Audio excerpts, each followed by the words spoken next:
And it's not necessarily technical. Sometimes it's the animals. Oh, sure.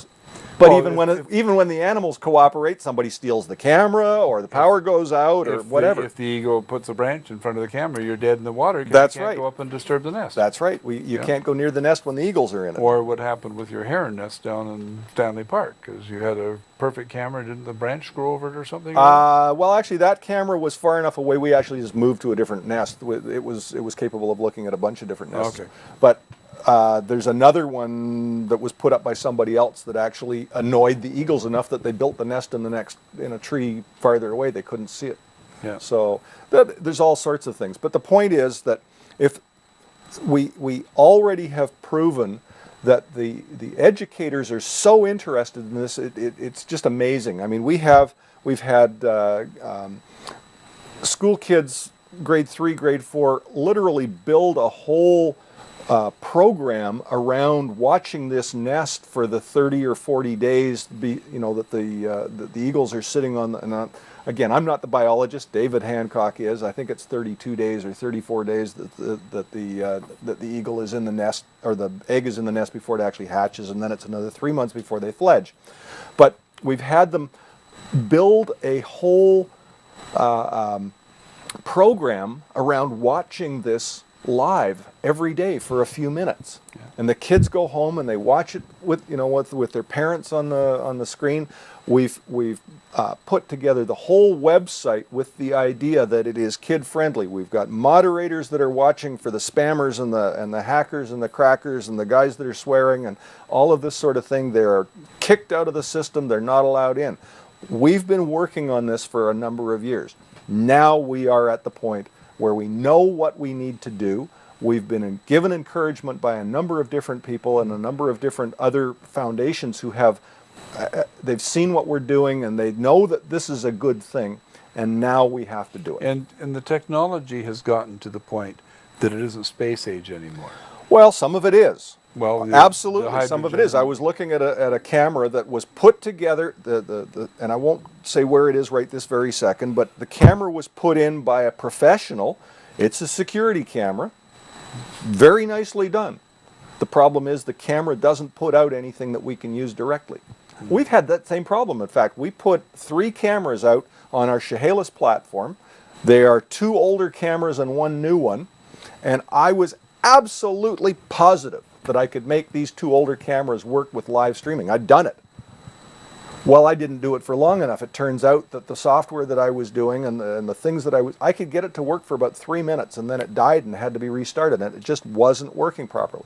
I spent darn near 2 months on and off trying to make these cameras live stream, changing the format of the video that they put out into the format that you're watching right now, which is flash video. The 3rd camera puts out a format that is directly compatible with this. Yeah. But only relatively new cameras do that. Well, do these cameras do it? These cameras actually they're not industrial cameras. Well, they're not industrial cameras. But these we would put through an encoder. In fact, that's what we do. We run them through a PC. But when we're talking about one of these internet-capable cameras, they already have a little PC built into them. Okay. That little PC might run Linux, which in the case of the Axis cameras, that's what they do. They actually run a flavor of Linux. Some of the others, we don't know what they run because they're security cameras, they're proprietary. The companies don't even tell you. The specifications don't tell you. You have to play with it in order to find out. We saw this one camera today, and I looked at it, and it's putting out QuickTime. Well, we can't take QuickTime and turn it into Flash in real time. Well, maybe we can. I've been told that there might be a way of doing it. But even so, we can't do it. We can't do it at our location. We still have to put something over by the camera to do it. Still a compatibility problem. There's a compatibility problem. And it's still voodoo. I can take a standard composite video camera and that technology I know 100%. In fact, sight unseen, I just sent 2 encoders up to Terrace to take over this Kermode camera because I know what it's putting out, and it'll run. Yeah. So there's still some voodoo involved, but that's beside the point. The point is that there's people out there who are using something like Ustream here, and they're creating a stream and they're putting money, they're putting money in the pockets of Ustream, but they're getting people interested in these. Yeah. They've taken the time to put a camera in a place that is interesting. We've got black bears with cubs. We've got all manner of wildlife. There's the people that we work with, Wild Earth, they're doing safaris down in South Africa around Djuma and things like that. They've just put together a big thing where they're doing safari.tv, and they are doing high definition. They're actually running it straight to television. We're going to get a feed off of that, and the people on the web will be able to see what they're doing, but they're doing live safaris. It's so amazing, and you're listening to a man, Richard Pitt, and he and his partner, Stuart Lynn, were the first persons to provide commercial internet services in Canada. That's him right there. The very first people. I can still remember, we had bulletin boards and all the rest of this stuff, but just reach out and touch him once in a while, because it's his fault that all this stuff is happening and all your email and all the rest of it. My fault. His fault. If he hadn't done it, Al Gore wouldn't have known about it. Oh. I still think Al Gore was talking about briar pipes, not I don't know what's network going on. pipes. Anyway, so Hancock House Wildlife. Network of tubes? It's a network of tubes, of pipes. It's not a dump truck, that's for sure. That was Al Gore that said that? Anyway. Yeah, it's Ted Stevens. Yeah. Oh, who knows? Who cares? It was wrong, whatever Okay, it was. nobody can hear what's going on, guys. You're talking off the screen. You can, but they can't from what You you're got the saying. mic turned on there? No, they can hear us if we're loud enough. Yeah. Oh, okay. Anyway.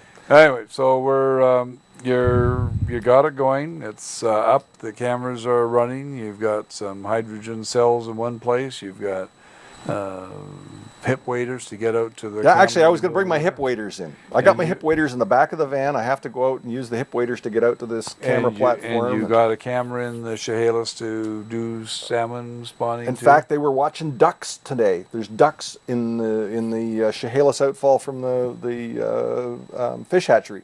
Okay. So you're getting into a whole bunch of stuff. Yep. And this is an altruistic deal. I mean, expenses have got to be paid and all the rest of that stuff. There's a lot involved in doing this, and I'll be honest. David Hancock Hancock House Publishing has done an awful lot. Now, there's a lot of other donors have stepped up. We had a helicopter donated to us to take the platform and cameras and everything out to the Chehalis. You had the high lift crane donated to you too.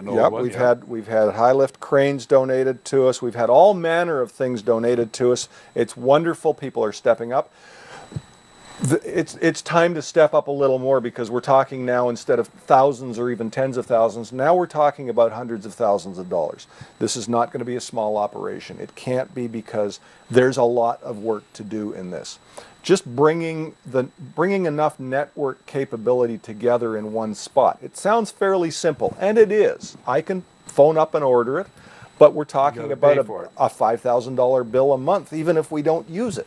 Well, let's remember that when we were doing that first internet, we were paying $5,000 a month for a modem. $5,000 to buy a modem. To buy a modem, that's right. When I bought the first 16 of them, that was $80,000. Yeah, yeah.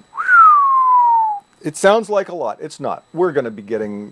Hopefully, we'll be getting a bunch of PCs donated to us that we can use for encoders and decoders and things like that. But we're going to be putting together something that it's similar to what was done for the Olympics. Yes.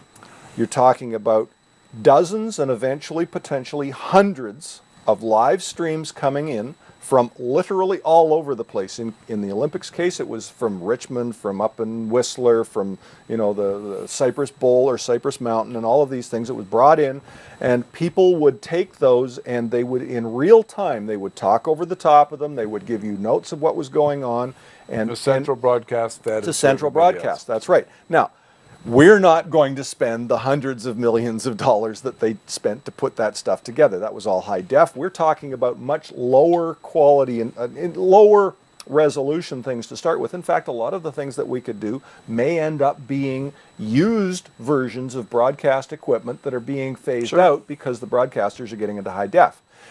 If we've been made the offer of co-locating with Metro's production center. Now, they are oriented at this point toward post-production where they shoot to tape and then they edit and they put captions and they closed captioning and they put titles over things and they'll cut people in and out and they'll do slide presentations and that sort of thing.